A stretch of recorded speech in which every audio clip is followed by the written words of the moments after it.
Hello, bienvenue dans Booster. J'espère que tu vas bien et que tout va pour le mieux. Waouh! Tu te rends compte, on est déjà au mois de juin. J'espère que tu es on fire, n'est-ce pas? J'espère que tu es vraiment en train de te challenger, en train d'avancer sur tes projets, tes rêves, ton travail, tes études, ta famille, tes finances, peu importe. Et nous avons dit que nous avons commencé cette année, n'est-ce pas? 2025, nous avons dit que nous allons vivre des percées, une année de résultats maximum, n'est-ce pas?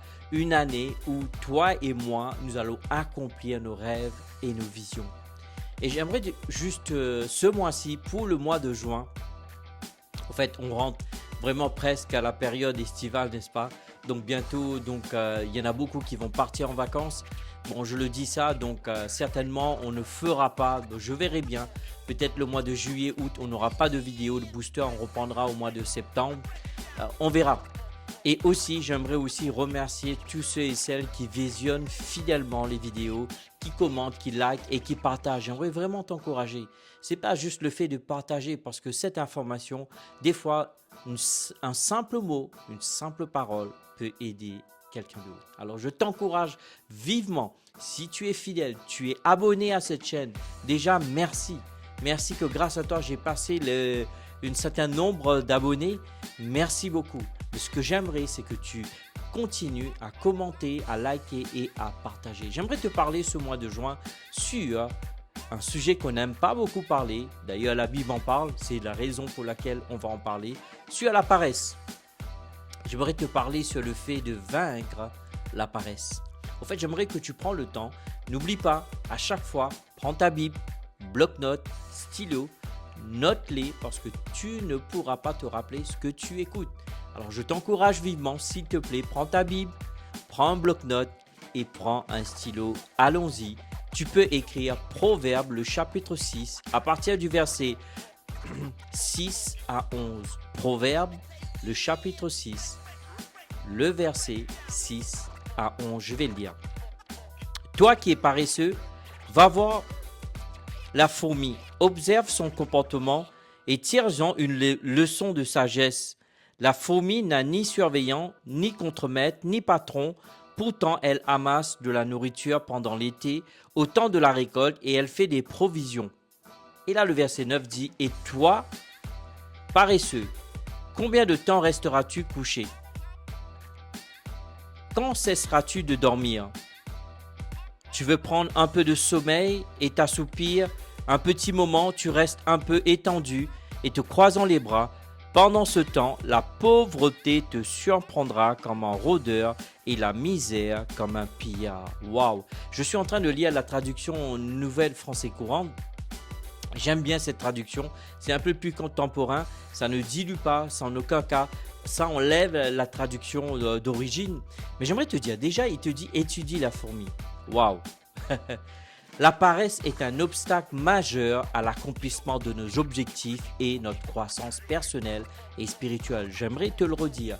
La paresse est un obstacle majeur à l'accomplissement de nos rêves, nos visions, nos objectifs, à notre croissance personnelle et spirituelle. D'ailleurs, nous venons tout juste de lire, n'est-ce pas? La Bible nous met en garde contre ces dangers et la Bible encourage quoi? Le travail, la discipline et la persévérance. Dis-le, le travail, la discipline et la persévérance. En gros, le travail, la discipline et la persévérance va m'aider à vaincre la paresse. Vaincre la paresse est essentiel pour vivre pleinement notre appel et glorifier Dieu. Je répète, vaincre la paresse est essentiellement important, je dis même crucial pour vivre pleinement notre appel et glorifier Dieu. Nous venons tous de lire pourquoi nous disons que la paresse mène à la pauvreté et à l'échec. Le manque d'effort, écoute bien, t'empêche la progression. Je répète, le manque d'effort empêche la progression et la bénédiction. C'est surprenant, n'est-ce pas? Tu vois, même pour manger, tu dois faire l'effort pour prendre la nourriture pour mettre dans ta bouche. Ça demande de l'effort, n'est-ce pas? En tout cas, le manque d'effort empêche la progression et la bénédiction.